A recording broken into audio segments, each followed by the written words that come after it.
ಅರೆ ಕಡಿಮೆ ಹಾಕು ಆದ್ರೆ ಅಸಲಿ ಹಾಕು. MDH ಕಾಶ್ಮೀರಿ ಕೆಂಪು ಮೆಣಸಿನ ಪೌಡರ್. ಇನ್ನು ಸರ್ಕಾರವೇನೋ ನಮ್ದೇನೂ ತಪ್ಪಿಲ್ಲ ಅಂತಿದೆ. ಅದರಲ್ಲೂ ಸಿಎಂ ಸಿದ್ದರಾಮಯ್ಯ ವಿಧಾನಸೌಧದ ಮುಂದೆ ನಡೆದ ಕಾರ್ಯಕ್ರಮದಲ್ಲಿ ಏನೂ ಆಗಿಲ್ಲ, ಅದೆಲ್ಲ ಆಗಿರೋದು ಚಿನ್ನಸ್ವಾಮಿ ಸ್ಟೇಡಿಯಂನಲ್ಲಿ ಅಂತ ಸಮಜಾಯಿಷಿ ಕೊಡೋ ಕೆಲಸವನ್ನು ಮಾಡ್ತಿದ್ದಾರೆ. ಆದ್ರೆ ಈಗ ಲಭ್ಯ ಆಗಿರುವಂತ ಆ 1 ನಿಮಿಷದ ದೃಶ್ಯ ವಿಧಾನಸೌಧದ ಬಳಿ ಆಟಗಾರರಿಗೂ ಅದೆಂತ ಅಭದ್ರತೆ ಕಾಡ್ತಾ ಇತ್ತು ಅನ್ನೋದನ್ನ ಬಯಲು ಮಾಡ್ತಾ ಇದೆ.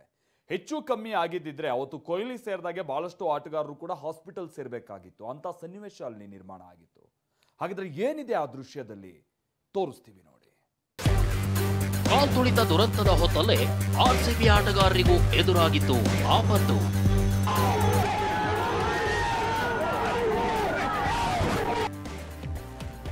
ವಿಧಾನಸೌಧದಿಂದ ಕೊಹ್ಲಿ ಸೇರಿದಂತೆ ಆಟಗಾರರು ಬದುಕಿ ಬಂದಿದ್ದೇ ಹೆಚ್ಚು.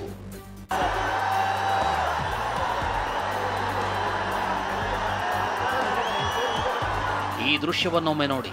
ಆರ್ಸಿಬಿ ಆಟಗಾರರು ಅದೇಗೆ ಪರದಾಡ್ತಿದ್ದಾರೆ ನೋಡಿ.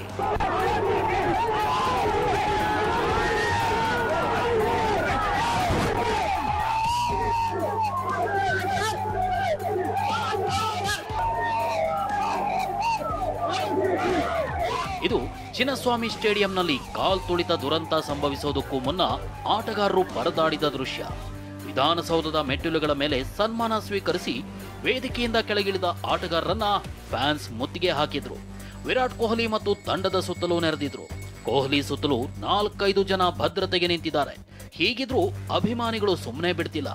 ಸೆಲ್ಫಿ ತಗೊಳ್ಳೋದಕ್ಕೆ ನುಗ್ಗಿ ಬರ್ತಿದ್ರು. ಒಂದು ಕ್ಷಣ ವಿರಾಟ್ ಕೊಹ್ಲಿ ಕೂಡ ದಂಗಾಗಿದ್ರು. ಸ್ವಲ್ಪ ಏನಾದ್ರೂ ನಿಂತ್ಕೊಂಡಿದ್ರೆ ಸೇರಿದ ಅಭಿಮಾನಿಗಳು ಅವ್ರ ಮೇಲೆಯೇ ಬಿದ್ದು ಬಿಡ್ತಿದ್ರು.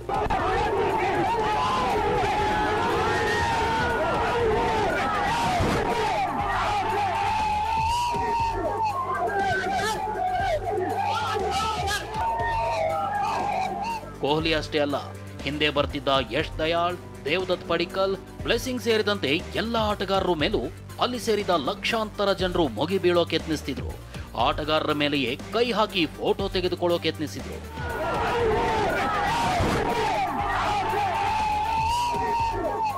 ಇನ್ನು ಇಲ್ಲಿ ನೋಡಿ, ಆರ್ಸಿಬಿ ಕ್ಯಾಪ್ಟನ್ ರಜತ್ ಪಾಟಿದಾರ್ ಪಕ್ಕದಲ್ಲಿ ಪೊಲೀಸರೇ ಇರಲಿಲ್ಲ. ಅಭಿಮಾನಿಗಳು ಅಕ್ಕಪಕ್ಕ ಸೆಲ್ಫಿ ತಗೊಳ್ತಿದ್ರು. ಮುಂದೆ ಇದ್ದ ಒಬ್ಬ ಪೊಲೀಸ್ ಲಾಠಿಯಿಂದ ಮುಂದಿದ್ದವರನ್ನ ಚದುರಿಸಲು ಹರಸಾಹಸ ಪಡ್ತಿದ್ರು. ಒಮ್ಮೊಮ್ಮೆ ಜನರನ್ನ ಲಾಠಿಯಿಂದ ಚದುರಿಸ್ತಾ ಇದ್ದ ಪೊಲೀಸಪ್ಪನೇ ಕೆಳಗೆ ಬೀಳ್ತಿದ್ದ.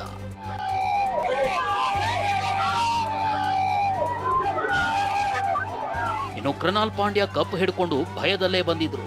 ಎಲ್ಲಿ ಸೇರಿದ ಜನರು 18 ವರ್ಷಗಳ ಬಳಿಕ ಮೊದಲ ಬಾರಿ ಗೆದ್ದ IPL ಕಪ್ ಅನ್ನೇ ಎತ್ಕೊಂಡು ಹೋಗ್ಬಿಡ್ತಾರೇನೋ ಅನ್ನೋ ಭಯ ಕೃನಾಲ್ ಪಾಂಡ್ಯಗೆ ಕಾಡಿತ್ತು.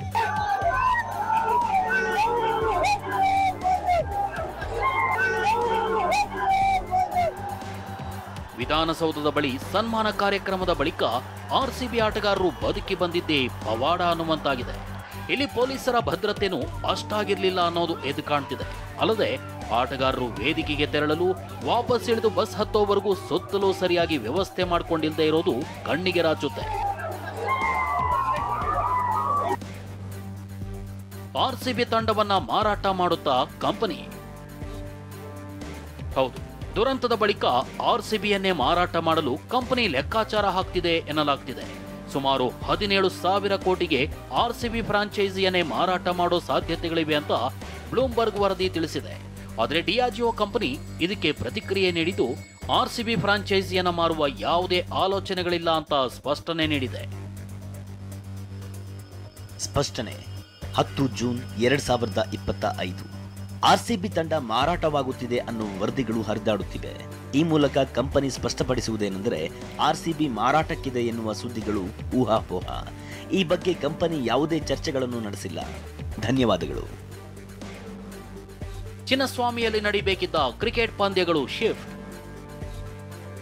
ಇನ್ನು ದುರಂತದ ಬಳಿಕ ಬೆಂಗಳೂರಿನ ಚಿನ್ನಸ್ವಾಮಿ ಕ್ರೀಡಾಂಗಣದಲ್ಲಿ ನಡೀಬೇಕಿದ್ದ ಅಂತಾರಾಷ್ಟ್ರೀಯ ಪಂದ್ಯಗಳನ್ನ ಐಸಿಸಿ ಸ್ಥಳಾಂತರ ಮಾಡೋ ಸಾಧ್ಯತೆ ಇದೆ ಎನ್ನಲಾಗಿದೆ. ಚಿನ್ನಸ್ವಾಮಿ ಸ್ಟೇಡಿಯಂನಲ್ಲಿ ಕಾಲ್ತುಳಿತ ದುರಂತದ ಬೆನ್ನಲ್ಲೇ ಐಸಿಸಿ ಎಚ್ಚೆತ್ತಿದ್ದು ಮಹಿಳಾ ಏಕದಿನ ವಿಶ್ವಕಪ್ ಪಂದ್ಯಗಳು ಸ್ಥಳಾಂತರವಾಗುವ ಸಾಧ್ಯತೆ ಇದೆ.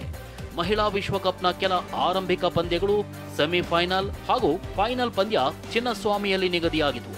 ಆದರೆ ಅವುಗಳನ್ನು ಬೆಂಗಳೂರಿನಿಂದ ಶಿಫ್ಟ್ ಮಾಡಲು ಐಸಿಸಿ ಚಿಂತಿಸ್ತಾ ಇದೆ. ಅಕ್ಟೋಬರ್ 30ರಿಂದ ನವೆಂಬರ್ 2ರವರೆಗೂ ಪಂದ್ಯಾವಳಿ ನಡೆಯಲಿದ್ದು ಶೀಘ್ರವೇ ಈ ಬಗ್ಗೆ ಐಸಿಸಿ ಅಂತಿಮ ನಿರ್ಧಾರ ಪ್ರಕಟಿಸಲಿದೆ. ಇನ್ನು ಕೆಎಸ್ಸಿಎಗೆ ಬಿಸಿಸಿಐ ಬಿಗ್ ಶಾಕ್ ಕೊಟ್ಟಿದೆ. ಚಿನ್ನಸ್ವಾಮಿ ಸ್ಟೇಡಿಯಂನಲ್ಲಿ ನಡೀಬೇಕಿದ್ದ ಭಾರತ ಎ ಮತ್ತು ಸೌತ್ ಆಫ್ರಿಕಾ ಎ ನಡುವಿನ ಸರಣಿಯನ್ನು ಸ್ಥಳಾಂತರ ಮಾಡಿದೆ. Bureau report TV9. MDH ನ ಕಿಚನ್ ಅಲ್ಲಿದ್ರೆ ನಾವು ಎಲ್ಲವನ್ನು ಮಾಡಬಹುದು. ಬೆಂಗನ್ ಕಾ ಬರ್ತಾ, ಆಲೂ ಗೋಬಿ, ಭಿಂಡಿ ಮಸಾಲಾ, ಇನ್ನೂ ಬಹಳಷ್ಟು. MDH